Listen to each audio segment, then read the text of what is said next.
اعوذ باللہ من الشیطان الرجیم بسم اللہ الرحمن الرحیم ثم قست قلوبکم پھر اس سخت ہو گئے تمہارے دل من بعد ذالک ان واقعات کے بعد ان بدبختیوں کے بعد فہی کالحجارہ پس وہ پتھر کی طرح ہو گئے او اشد قسوہ یا اس سے بھی زیادہ سخت ہو گئے وَإِنَّ مِنَ الْحِجَارَةِ اور بے شک پتھروں میں سے بعض پتھر لما يتفجر ایسے ہیں کہ منہ الانہار جاری ہوتی ہیں ان میں نہریں، بعض پتھروں میں سے نہریں جاری ہیں۔ وَإِنَّ مِنْهَا اور بے شک ان پتھروں میں سے بعض پتھر ایسے ہیں کہ لما يشقق کہ وہ پھٹ جاتے ہیں فَيَخْرُجُ مِنْهُ الْمَاءُ پس نکلتا ہے ان میں سے پانی۔ وَإِنَّ مِنْهَا اور بے شک پتھروں میں سے بعض پتھر ایسے ہیں کہ لما يَهْبِطُ وہ گر جاتے ہیں من خشیت اللہ اللہ کے خوف کی وجہ سے۔ وَمَا اللَّهُ بِغَافِلٍ عَمَّا تَعْمَلُونَ اور اللہ تعالی ان کاموں سے غافل نہیں ہے جو تم کرتے ہو۔ سورہ بقرہ کی آیت نمبر 74 آج کے درس میں تلاوت کی ہے۔ بنی اسرائیل کی بہت سی جو برائیاں تھیں گزشتہ آیات میں ان کا ذکر گزر چکا ہے اور بعض کا ذکر ابھی آگے بھی آ رہا ہے۔ آیت زیر درس جو ہے اس میں اللہ تعالی نے ان تمام تر برائیوں کا نتیجہ بیان فرمایا۔ بنی اسرائیل کی طرف سے مثلاً کتمان حق تھا، حق کو چھپانا یہ بہت بڑی بیماری تھی ان کے اندر۔ بچڑے کی پرستش، بچڑے کو پوجا کرنا، یہ ان کے درمیان بہت بڑی بیماری، بہت بڑی نافرمانی ان سے ہوئی۔ قانون کی خلاف ورزی کرنا، جو بھی اللہ کی طرف سے حکم آتا، قانون نازل ہوتا، اس کی خلاف ورزی کرنا یہ بہت بڑا گناہ ہے، بہت بڑی بیماری۔ قتل انبیاء علیہم الصلاۃ والسلام، انبیاء کو قتل کرنا یہ بنی اسرائیل میں بہت بڑی بیماری، وغیرہ وغیرہ جو بیماریاں پیچھے گزری یا آئندہ درس میں آئیں گی۔ یہ تمام بیماریاں ایسی بیماریاں تھیں جن کا نتیجہ یہ ہوا کہ بنی اسرائیل کے دل سخت ہو گئے، سخت دل والے، کیونکہ اتنے بڑے بڑے گناہ عام آدمی بھی نہیں کر سکتا۔ نبی کو قتل کرنا، نبی کو شہید کرنا، ٹھیک ہے، قرآن کے اندر خرد برد کرنا، آیات کو بدل دینا، احکامات کی کھلی خلاف ورزی کرنا، یہ انتہائی بدبخت آدمی ہوتا ہے جس کی دل کی سختی کی طرف یہ نشاندہی ہوتی ہے کہ اس کا دل اتنا سخت ہو گیا ہے کہ یہ اب اس بے ایمانی پر اتر آیا ہے، اس بہیمگی پر اتر آیا ہے، اس حیوانگی پر اتر آیا ہے، اس درندگی پر اتر آیا ہے کہ یہ کھلے عام اللہ کی مخالفت پر، بغاوت پہ اتر آیا۔ تو یہ ساری اسی کو جو ہے سورہ مائدہ کے اندر بنی اسرائیل کی جو قساوت قلبی تھی، دل کا سخت ہونا تھا، اس کو اللہ نے ان الفاظ میں بیان فرمایا کہ فَبِمَا نَقْضِهِمْ مِيثَاقَهُمْ ان کے وعدوں کو توڑنے کی وجہ سے، جو بھی وعدہ کرتے اللہ کے ساتھ، اچھا اللہ نے کہا کہ خذو اب کتاب کو پکڑو، اس کو چھوڑنا نہیں، وعدہ کر لیا، اب پھر اس کو چھوڑ دیا، جو وعدہ کرتے پھر توڑ دیتے، اللہ کے عہد و پیمان کو توڑنے کی وجہ سے اللہ کہتے ہیں لعناہم ہم نے ایک تو ان پر لعنت کی، وجعلنا قلوبہم قاسیہ اور ہم نے ان کے دلوں کو سخت کر دیا۔ یہ دو سزائیں بنی اسرائیل کو اس کی وجہ سے ملی، ایک تو ان پر اللہ کی لعنت اور پھٹکار، آج تک دیکھیں کسی جگہ ان کو سکون کا گھر نہیں مل سکا۔ اتنی بڑی دولت، دنیا کی دولت میں سے آدھی سے زیادہ دولت پر قبضہ یہودیوں کا ہے، لیکن اس کے باوجود ایک آدمی کے پاس کھربوں روپے ہوں لیکن وہ کوئی اس کو زمین بھی نہ دیتا ہو، یعنی اس کی کتنی بڑی ذلت ہوگی کہ وہ اتنے پیسے رکھ بھی، اتنی حیثیت رکھ کے بھی ایک مرلہ زمین بھی اپنے لیے نہ خرید سکتا ہو، سارے اس کو نہ کر رہے ہوں، اور جس کے گھر جاتا ہو وہاں سے وہ اس کو نکال دیتا ہو۔ تو یعنی اتنی بڑی ذلت، لعناہم اللہ کہتے ہیں ہم نے ان پر لعنت ڈال دی۔ دنیا میں جس ملک میں یہ جاتے ہیں اس ملک سے یہ نکالے جاتے ہیں۔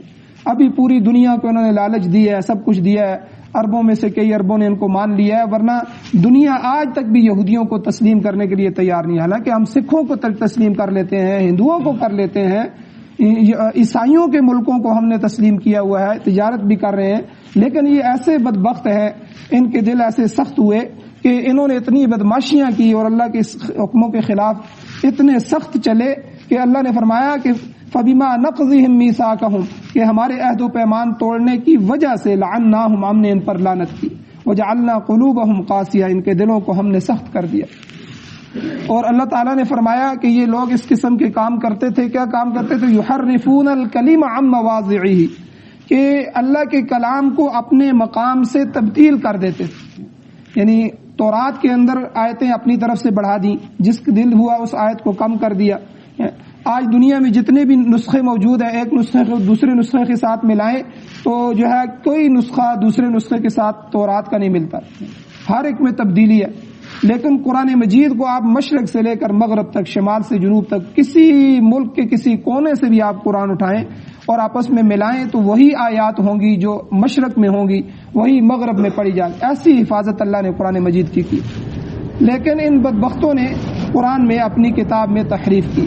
تو یہ ساری کی ساری ایسی چیزیں تھیں جن کی وجہ سے اللہ کی لعنت میں گرفتار ہوئے، اور قساوت قلبی، دل کی سختی کی بیماری ان کی، بلکہ اللہ نے فرمایا ان کے فہم، ان کے عقلوں کو ہم نے الٹ دیا، اور ان میں ضعف ہمت کی بیماری اللہ نے پیدا کر دی. یعنی ہمت ان کے اندر نہیں ہے. کسی قوم کی جب ہمت ٹوٹ جاتی ہے تو وہ قوم غلامی کی طرف چلی جاتی ہے. اگر آزاد ہے تو وہ آزاد نہیں ہے، یا ہمتیں ٹوٹ گئیں. ٹھیک ہے، اسی وجہ سے اللہ نے آگے قرآن میں بیان فرمایا کہ ابھی ہم نے ان کو فرعون سے نجات دی، ابھی یہ آگے آئے اور ان کی مستقل حکومت بن گئی، سب کچھ ہو گیا، آزاد ہو گئے. اب موسیٰ علیہ السلام نے کہا کہ چلو اللہ حکم دے رہے کہ اس قوم کے خلاف جہاد کرو. اب جہاد کا حکم ہوا تو ضعف ہمت اور پستی پیدا ہو گئی، بیماری تھی. کہنے لگے کہ اے موسیٰ ہم تو نہیں لڑیں گے، آپ اور آپ کا خدا جائیں، ٹھیک ہے، اور آپ دونوں جا کر جہاد کریں، ہم تو یہاں بیٹھے. اتنے بدبخت کون.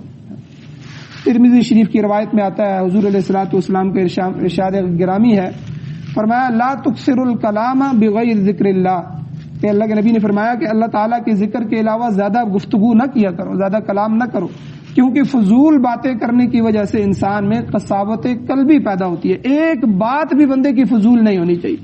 بندہ سوچے میں نے یہ بات کیوں کی ہے، کل اللہ مجھ سے پوچھیں گے، میرا احتساب ہوگا کہ بھائی اس کی بات کی ضرورت ہی نہیں تھی، تو نے کیوں کی. تو جتنی بات کی ضرورت ہو اتنی بات کی جو ہے حال احوال دریافت کیے جائیں. ٹھیک ہے، بیمار پرسی کی جائے، عیادت کی جائے، ٹھیک ہے، اور ان کی ضرورت کا خیال رکھا جائے، ایک دوسرے کی جو ہے دل جوئی کی جائے. یہ جو چیزیں ہیں یہ کہا گیا ہے. بس اس کے علاوہ جس چیز کی ضرورت ہے ضرورت کے درجے میں اس بات کو جائز رکھا گیا. ورنہ آدمی اگر بے فضول کلام کرے، بیٹھ جائے، مجلسیں لگا لے، کبھی لطیفے اور کبھی ایک دوسرے کا مذاق اور کبھی جو ہے سیاست کی باتیں ہو رہی ہیں، کبھی کیا. اللہ معاف کرے، ہم لوگ تو اتنے کمزور ہیں ہم تو مسجد کو بھی نہیں چھوڑتے. مسجد میں بھی صف میں بیٹھے ہوئے ہیں، پھر بھی فضول باتیں ہو رہی ہیں اور سیاست کی باتیں ہو رہی ہیں، یہ ہو رہا ہے. تو حضور نے کیا فرمایا کہ لا تکثر الکلام بغیر ذکر اللہ، اللہ کے ذکر کے علاوہ دنیا کی باتیں کثرت سے نہ کرو، کیونکہ فضول باتیں کرنے کی وجہ سے انسان کا دل سخت ہو جاتا ہے. اور اللہ تعالیٰ سے بعید ترین وہ شخص ہے، حضور نے فرمایا دور وہ شخص ہے جس کا دل سخت ہو. اللہ تعالیٰ سے دوری مسافت کے اعتبار سے نہیں ہوتی کہ بندہ جو ہے وہ مشرق سے اتنا دور ہے، اللہ سے اتنا دور ہے، اتنے کلومیٹر دور ہے، بلکہ اس کا مطلب یہ ہے کہ انسان اللہ تعالیٰ کی ذات اور صفات کے درمیان جو پردے ہیں وہ پردے پڑ جاتے ہیں اللہ اور انسان کے درمیان. انسان کا جو ہے دل جو ہے وہ اللہ کے ذکر سے غافل ہو جاتا ہے. اس لیے فرمایا کہ ذکر الہی کے علاوہ کثرت کلام سے اجتناب کیا جائے. مسند احمد اور ترمذی شریف کی روایت ہے کہ ایک شخص صحابی آئے اور حضور علیہ السلام سے عرض کیا، حضور میں اپنے دل میں سختی محسوس کرتا ہوں، میرا دل سخت ہو، اس کا علاج بتائیے. آپ علیہ السلام نے فرمایا یتیم کے سر پر ہاتھ رکھو. علاج بتایا، یتیم کے سر پر ہاتھ رکھو، غریبوں اور مسکینوں کی پرورش کرو، انسانوں کے ساتھ ہمدردی کے ساتھ پیش آؤ. اللہ تعالیٰ تمہاری قساوت قلبی، دل کی سختی اللہ دور فرما دے. یہ علاج حضور نے بتایا. آدمی کا دل سخت ہو جائے تو آدمی یہ علاج کرے، یتیم کے سر پہ ہاتھ رکھ دینا خالی. تو اس کے ایک حدیث میں فرمایا کہ جتنے بال آئیں گے اتنی نیکیاں اللہ تعالیٰ فرمائیں گے اس کے ہاتھ کے نیچے. تو یتیم کے ساتھ محبت کرنا، بیوہ ہے، غریب ہے، مسکین ہے، ٹھیک ہے، ان لوگوں کی پرورش کرنا اور عام انسانیت کے ساتھ ہمدردی کے ساتھ پیش آنا، اتنا بڑا نسخہ حضور نے ہمیں دیا. اور ایک تیسری حدیث ہے حضور صلی اللہ علیہ وسلم کے ارشاد گرامی ہے کہ قساوت قلبی جو ہوتی ہے یہ 4 چیزوں سے پیدا ہوتی ہے، 4 چیزوں سے ظاہر ہوتی ہے. پہلی چیز جمود العین، یعنی اس کی آنکھیں منجمد ہو کر رہ جائیں، ان سے خشیت الہی کی وجہ سے کبھی آنسو بھی نہ نکلیں. آدمی کی زندگی گزر گئی ہے، کبھی اس کو اپنی قبر کا خیال نہیں آیا، کبھی اس کو اپنے حشر کا خیال نہیں آیا، کبھی اس کو اللہ کی ذات کا خوف پیدا نہیں ہوا کہ اس کی آنکھوں سے آنسو نکلے ہوں، تو یہ قساوت قلبی کی نشانی ہے. اس کا دل سخت ہے کہ کبھی اللہ کی خشیت کی، اللہ کے خوف کی وجہ سے اس کے آنسو نہیں نکلے. اور دوسرا قساوت القلبی، حضور نے فرمایا اس کا دل سخت ہو جائے کہ دل کے اندر رحم ہی نہیں ہے. بعض لوگ ہوتے ہیں ان کے دل میں اتنا رحم ہوتا ہے کہ کسی کتے کو بھی بیمار دیکھتے ہیں نا تو ان کا دل دکھ جاتا ہے. دیکھو اللہ کی مخلوق کتنی تکلیف میں ہے، ٹھیک ہے، اور کسی چیز کو دیکھتے ہیں تو اس میں دل دکھنا شروع ہو جاتا ہے. بعض اتنے سخت ہوتے ہیں کہ انسان بھی مر رہا ہو اس کی ویڈیو بنا رہے ہوتے ہیں. ایکسیڈنٹ ہوتے ہیں، حادثے ہوتے ہیں، ہم نے دیکھا ہے، ویڈیو بنا، بھائی ان کو اٹھاؤ، ان کو اسپتال میں پہنچاؤ، ان کا علاج کرواؤ، ٹھیک ہے، وہ جو ہو سکتا ہے آپ کے اس عمل کی وجہ سے وہ بچ جائیں، ٹھیک ہے، اس کو کوئی پانی پلا دو، کوئی ایسی کام کر دو، ٹھیک ہے. وہ سارے تماشا دیکھ رہے ہوتے ہیں، ادھر کھڑے ہوتے ہیں. یہ قساوت قلبی، دل سے رحم نکل جائے، دل اتنا سخت ہو جائے کہ اپنے بھائی کا دکھ دیکھ کے بھی اس کا دل نہ دکھے. اور تیسرا حضور علیہ السلام نے فرمایا طول العمل، لمبی امیدیں. لمبی امیدیں جو ہیں یہ دل کو سخت کر دیتی ہیں. ابھی تو میں نے ایک مارکیٹ بنانی ہے، ٹھیک ہے، ابھی تو میں نے اپنے لیے یہ کرنا ہے، ابھی یعنی اتنی لمبی امیدیں کہ اس کو پتہ ہے کہ میں یہ 1000 سال کی زندگی مجھے مل جائے، ٹھیک ہے، اور دولت بھی مل جائے تو میں یہ نہیں کر سکتا. لیکن اتنی لمبی لمبی امیدیں لگائی ہوئی ہیں، یہ اس کو آخرت سے، اللہ کے ذکر سے، اللہ سے غافل کر دیتی ہیں. لمبی امید لگانا، اور یہ اس کے دل کو تنگ کر دیتی ہے، قساوت قلبی پیدا ہوتی ہے. چوتھی چیز حضور علیہ السلام نے فرمایا حرص علی الدنیا، دنیا پر حریص، دنیا کی محبت. جس دل میں دنیا کی محبت ہوگی اس میں آخرت کی محبت کبھی نہیں آئے گی. آخرت کی محبت لانے کے لیے پہلے دل کو خالی کرنا پڑے گا، دل میں اللہ کو لانا پڑے گا، اللہ کی محبت کو لانا پڑے گا، اللہ کے رسول کی محبت، اللہ کے جو ہے بھیجے ہوئے دین کی محبت جو ہے. جب یہ محبت پیدا ہوگی تو دنیا کی محبت کم ہو جائے گی، دنیا کی محبت زیادہ ہوگی تو یہ محبت کم ہو جائے گی. یہ لازمی اس کا اثر اور نتیجہ ہے. تو چوتھی چیز حضور علیہ السلام نے فرمایا کہ دنیا پر جو آدمی حریص ہوتا ہے، ہر وقت دنیا کی ہرس، ہر وقت دنیا کی ہرس، یہ اس کے دل کو سخت کر دیتی ہے. تو بہرحال یہاں بنی اسرائیل کے بارے میں اس آیت کے اندر اللہ نے فرمایا کہ وہ قساوت قلبی کا شکار ہو گئے. چنانچہ اللہ نے انہیں مخاطب کر کے فرمایا کہ تم جو ہے ثم قست قلوبکم من بعد ذالک، ان واقعات کے بعد تمہارے دل اے بنی اسرائیل سخت ہو گئے. فہی کالحجارہ، وہ دل تمہارے پتھر کی طرح ہو گئے. بلکہ اللہ نے فرمایا پتھر نہیں، او اشد قسوہ، اس پتھروں سے بھی زیادہ سخت ہو گئے. تو اب دیکھیں دل کتنے سخت ہوئے، حالانکہ قدرت کی نشانیاں، معجزات انہوں نے بالکل اپنی آنکھوں سے دیکھے، اس کے باوجود دلوں میں نرمی پیدا نہیں ہوئی. اب دیکھیں عام انسان جو ہوتا ہے وہ کسی بزرگ کی کرامت دیکھ لے، اپنی آنکھوں سے دیکھ لے تو ساری زندگی کے لیے اس کا غلام بن جاتا ہے. ان بزرگوں سے ہم نے یہ کرامت دیکھی ہے.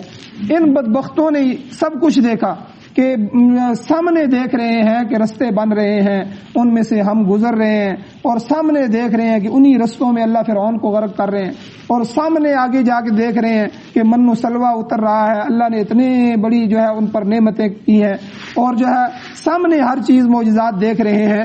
تو سب کچھ دیکھنے کے باوجود جو ہے بدبخت اپنے نبی کے بھی خلاف ہیں اور اللہ کے احکامات کے بھی خلاف ہیں. اس سے زیادہ دل کی سختی اور کیا ہو.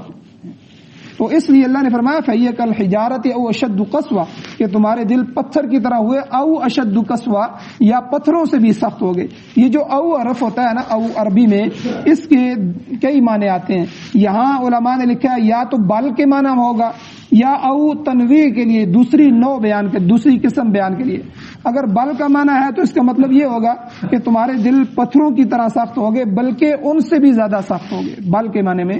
اگر او تنویع کے معنی میں یعنی دوسری قسم مراد ہو تو اس سے مراد یہ ہوگا کہ تمہارے دل پتھروں کی طرح سخت ہو گئے، یا پتھروں سے بھی زیادہ کوئی سخت چیز لوہا وغیرہ فولاد ہے اس کی طرح سخت ہو گئی. یعنی دوسری قسم اللہ بیان کرنا چاہتے ہیں.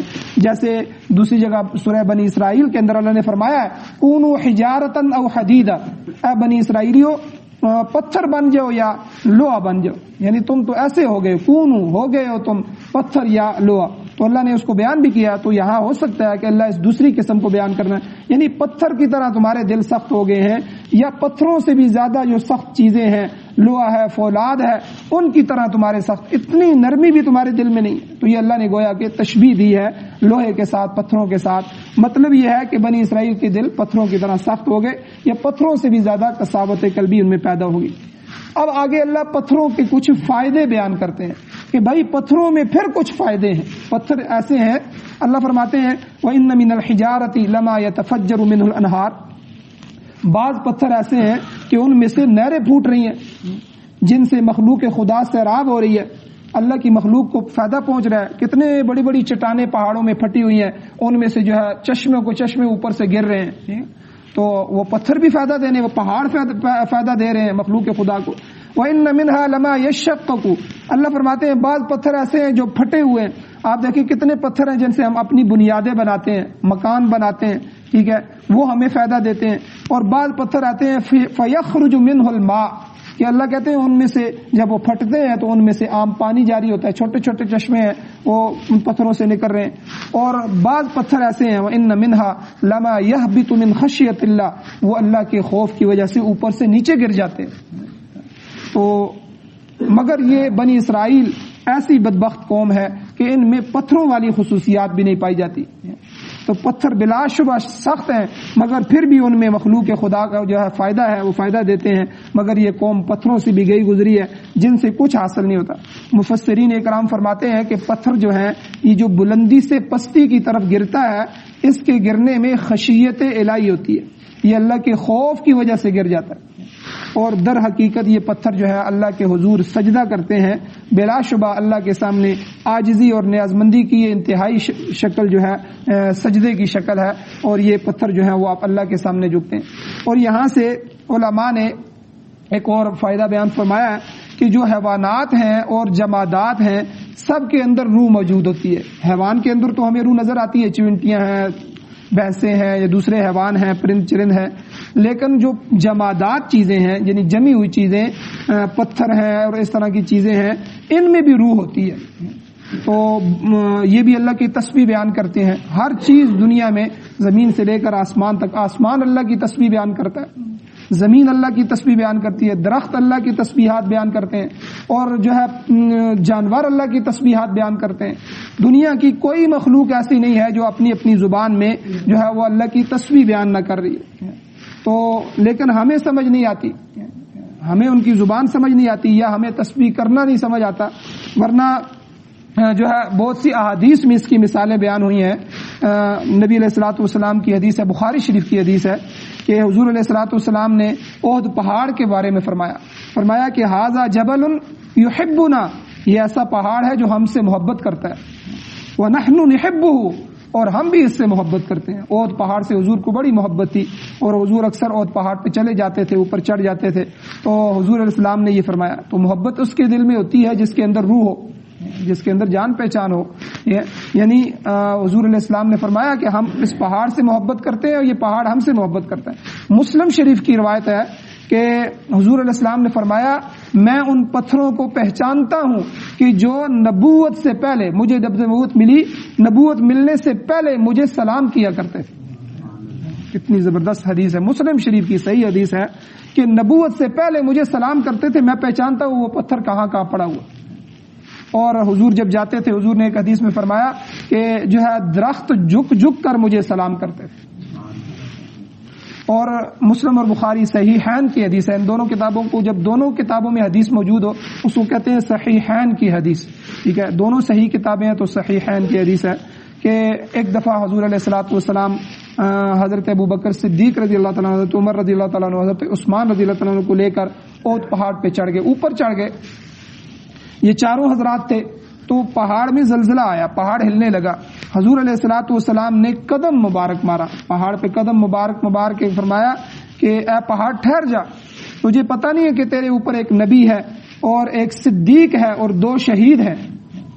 یعنی خود حضور نبی تھے، ابوبکر صدیق تھے اور 2 شہید، حضرت عمر بھی شہید ہوئے، حضرت عثمان بھی شہید ہوئے۔ حضور نے اپنی زندگی میں اس طرف اشارہ فرما دیا، فرمایا ٹھہر جا، تیرے اوپر تو نبی ہے، ایک صدیق ہے اور 2 شہید ہیں۔ تو یعنی یہ پہاڑ پہ ٹھہر گیا۔ تو یعنی اس سے پتہ چلتا ہے کہ جتنے بھی حیوانات ہیں، جتنے بھی جمادات ہیں دنیا میں، سب کے اندر روح ہے، سب ایک دوسرے کو پہچانتے ہیں، ٹھیک ہے۔ کتنے پودے ایسے ہیں کہ جو حشرات کو کھاتے ہیں، ان کے اندر حشرات آ جائے وہ بند ہو جاتے ہیں، اس کو کھا لیتے ہیں، رکھتے ہیں۔ تو اس طرح جو ہے ان درختوں کا بڑھنا، ان درختوں کا جو ہے اللہ کی تسبیحات بیان کرنا، تو یہ ان کی زندگی کی علامت ہے. ان کے اندر زندگی ہوتی ہے، وہ اتنی غیر محسوس ہوتی ہے کہ ہمیں محسوس نہیں ہوتی. ٹھیک ہے، ہمیں بالکل پتہ نہیں چلتا. تو جانوروں کے اندر عقل ہوتی ہے، دماغ ہوتا ہے، لیکن وہ عقل اتنا کم ہوتا ہے کہ ہم ان کو بے عقل سمجھتے ہیں. یعنی وہ بالکل نہ، ورنہ وہ کھاتے منہ سے ہیں. ٹھیک ہے، وہ ہر چیز ان کو سمجھ آتی ہے، جتنی سمجھ سکتے ہیں وہ سمجھ آتی ہے. یعنی وہ کم عقل ہونے کی وجہ سے جو ہم سمجھتے ہیں کہ ان میں عقل ہے ہی نہیں. اسی طرح جمادات، پتھر، درخت وغیرہ، ان کی زندگی بالکل کم ہونے کی وجہ سے ہمیں محسوس نہیں ہوتا، ورنہ ان کے اندر بھی ہوتا ہے. اب وہ مشہور حدیث ہے، حضور علیہ الصلوۃ والسلام جو ہے کھجور کے تنے کے ساتھ خطبہ دیا کرتے تھے مسجد نبوی میں. پھر ایک صحابی نے کہا، حضور فلاں جگہ میں نے دیکھا تھا کہ لوگ وہاں بیٹھ کے ممبر بنایا گیا ہے، تو میں آپ کے لیے ممبر بنانا چاہتا ہوں. تو اب حضور اسلام نے فرمایا ٹھیک ہے بھائی، ممبر بنا لو. تو سب سے پہلے جو ہے مسجد نبوی میں ممبر بنایا گیا، پھر وہاں رکھا گیا. حضور علیہ السلام نے وہاں جمعے کا خطبہ دیا. اب ظاہر بات ہے ممبر پہ بیٹھے تو وہاں سے پھر ہٹ گئے کھجور کے تنے سے. اب وہاں سے ہٹے تو صحابہ فرماتے ہیں کہ ہم خطبے کی طرف متوجہ تھے، ہمیں سسکنے کی آوازیں آنے لگی، جس طرح بچہ سسکتا ہے، روتا ہے. ٹھیک ہے، کھل کے روتا بھی نہیں ہے، سسک کسی کے سی سی کر کے روتا ہے. ٹھیک ہے، تو ہم ادھر ادھر دیکھے کون رو رہا ہے. تو اتنے میں جب وہ آواز بڑھی تو ہمیں پتہ چلا کہ تنے میں سے آواز آ رہی ہے. اب حضور علیہ الصلوۃ والسلام جو ہے وہاں سے اترے، ممبر سے خطبہ چھوڑ دیا اور خطبے کے دوران اترے اور جا کر اس کے ساتھ سینہ لگا دیا، اس کو اپنے سینے سے چمٹایا. اور صحابہ فرماتے ہیں کہ وہ آواز اس طرح آہستہ آہستہ ختم ہو گئی کہ جس طرح بچہ اپنی ماں کے ساتھ لگتا ہے اور آہستہ آہستہ آہستہ خاموش ہو جاتا ہے، اس کو تسلی ہو گئی. تو پتھروں کے اندر بھی حضور کی محبت تھی، پہاڑوں کے اندر بھی حضور کی محبت تھی، اور جو ہے تنوں کے اندر بھی، کھجور کے تنوں میں بھی حضور کی محبت تھی. آج ہم کتنے بدبخت ہیں کہ ہمارے دل سخت ہو گئے ہیں کہ آقا علیہ الصلوۃ والسلام کی سنتوں کو پاؤں کی ٹھوکروں سے اڑا رہے ہیں، ان کا مذاق اڑا رہے ہیں. تو یہی حالت بنی اسرائیل کی تھی. تو بہرحال حضور علیہ الصلوۃ والسلام کی امت جو ہے، حضور نے فرمایا کہ قدم بقدم، نقش قدم جو ہے یہودیوں کے چلے گی. تو ان کے 72 فرقے تھے، ان میں 73 فرقے ہوں گے، اور یہ ان کے ہر نقش، یہاں تک کہ اگر وہ کسی بل میں داخل ہوئے ہوں گے تو یہ بھی پیچھے ان کے بل میں داخل ہوں گے. یعنی حضور نے ایسا فرمایا. تو اس لیے میرے بھائیو، اپنے دل کی سختی کو دور کیا جائے. اللہ کے نبی کی جتنا زیادہ درود شریف ہو سکے حضور پر پڑھا جائے. درود شریف سے حضور کی محبت دل میں اترتی ہے. حضور علیہ الصلوۃ والسلام کی ان قربانیوں کو یاد کیا جائے جو حضور نے امت کے لیے دی ہیں اور آئندہ دینی ہے. حضور علیہ السلام قیامت میں محشر کے میدان میں حضور ہی ہوں گے جو ہے، جو جن پر سب کا سہارا ہوگا. جو ہے سارے واقعات آپ سنتے رہتے ہیں. پھر حضور کی شفاعت کی ہمیں ضرورت ہوگی، حوض کوثر پر جام کی ضرورت ہوگی. تو اس لیے حضور علیہ السلام کی محبت کو دل میں لایا جائے اور اپنی قساوت قلبی کو دور کیا جائے. تو بہرحال یہ فرمایا کہ بہت زیادہ سختی بنی اسرائیل کے دلوں میں آ گئی تھی. وہ اسی وجہ کی تھی کہ ہر حکم کی خلاف ورزی کر رہے تھے اور اپنے نبی کو تنگ کر رہے تھے اور ان کے سامنے جو ہے ان کی گستاخیاں کر رہے تھے. تو اللہ جل شانہ سے دعا ہے اللہ ہمیں عمل کی توفیق عطا فرمائے. آمین. الحمدللہ رب العالمین والعاقبۃ للمتقین والصلاۃ والسلام علی رسولہ النبی الامی الکریم. اللهم ربنا آتنا فی الدنیا حسنۃ وفی الآخرۃ حسنۃ وقنا عذاب النار. یا اللہ ہماری کمیوں کوتاہیوں کو معاف فرما. یا اللہ درگزر فرمائیے. یا اللہ صغیرہ کبیرہ گناہوں کو معاف فرمائیے. یا اللہ اپنا رحم کرم فضل والا معاملہ فرمائیے. یا اللہ اپنے غضب سے، اپنے انتقام سے، اپنی نفرت سے، اپنے غصے سے ہمیں محفوظ رکھیے، ہمیشہ بچا کے رکھیے. یا اللہ اپنے حبیب صلی اللہ علیہ وسلم سے محبت نصیب فرمائیے. یا اللہ صحابہ سے، اہل بیت سے، تابعین، تبع تابعین سے، اولیاء اکرام سے، علماء اکرام سے یا اللہ محبت نصیب فرمائیے. یا اللہ ان عظیم ہستیوں کے نقش قدم پر چلنے کی ہمیں توفیق نصیب فرمائیے. یا اللہ خاتمہ ایمان پر فرمائیے. یا اللہ ہمارے دل سخت ہو چکے ہیں. یا اللہ آپ کے ذکر سے خالی ہیں، آپ کے حبیب کے ذکر سے خالی ہیں. یا اللہ قساوت قلبی ہمارے دلوں میں آ چکی ہے. یا اللہ ہمارے دلوں کو نرم فرما. یا اللہ اپنی ذات کی طرف متوجہ فرما. یا اللہ جب تک زندگی ہو عزت والی، وقار والی، ایمان والی، فرما برداری والی، کلمے والی، خیر والی زندگی نصیب فرما۔ یا اللہ جب بھی موت آئے تو سعادت والی، شہادت والی، میدان جہاد میں یا اللہ اپنے رستے میں موت نصیب فرما، خاتمہ ایمان پر فرما، حضور علیہ الصلوۃ والسلام کی شفاعت نصیب فرمانا، آقا علیہ الصلوۃ والسلام کے دست مبارک سے حوض کوثر سے سرابی نصیب فرمانا۔ یا اللہ کل میدان محشر میں حضور کے سامنے شرمندہ نہ فرمانا، حضور کے سامنے ہماری نظریں جھکی ہوئی نہ ہوں، یا اللہ ان کو ہماری وجہ سے غمگین نہ فرمانا، یا اللہ بغیر حساب کتاب کی جنت میں داخلہ فرمانا۔ صلی اللہ تعالی علی خیر خلقہ محمد وآلہ وصحبہ اجمعین برحمتک یا ارحم الراحمین۔